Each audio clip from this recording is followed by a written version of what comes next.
Maayong gabi sa tanan, this is your Kira Vlogger, a day in my life as a grade 6 student dito sa Bacacad, Davao City. Hello mga dayno, maayong gabi sa tanan, karon di ay nibangon ako para maglimpyo. Ug tara ko na sugatan no, ahit kini salog. Kung naghigda-higda ra jud ko sa salog, nagchinelas na dayon ko.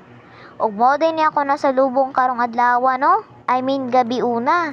Linis, tara, pagpasensyahan nyo na lang po talaga yung background ko kasi naman talaga, paano ba naman yan?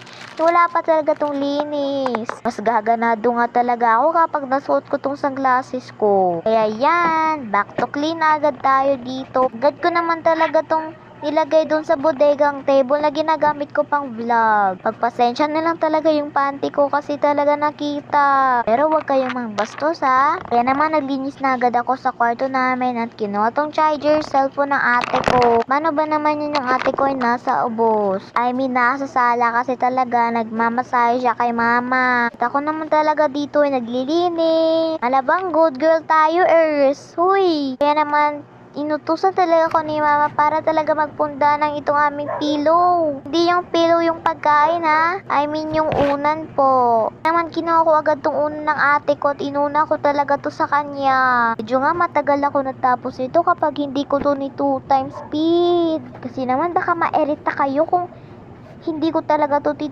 times. Kaya naman diba, tignan nyo naman yung mukha ng ate girl nyo. Sobrang galit talaga.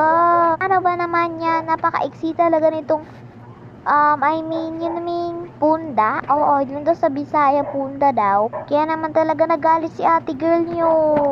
O diba, nagalit siya. Sabi ko kasi sa'yo mainitin talaga ang ulo. Kaya naman, mag-comment na kayo para ma-shoutout at ma-replyan ko rin kayo. Kaya kung gusto niyo mag-bash lang kayo, hindi ko rin kayo re-replyan Okay na nga ito, fast forward.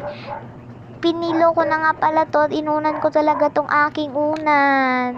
At yan. Heart muna bago pillow. Huy. Pagkatapos nga ito nga po pala kadaming pinunda ko. At iyan lang muna ang video natin. Bye!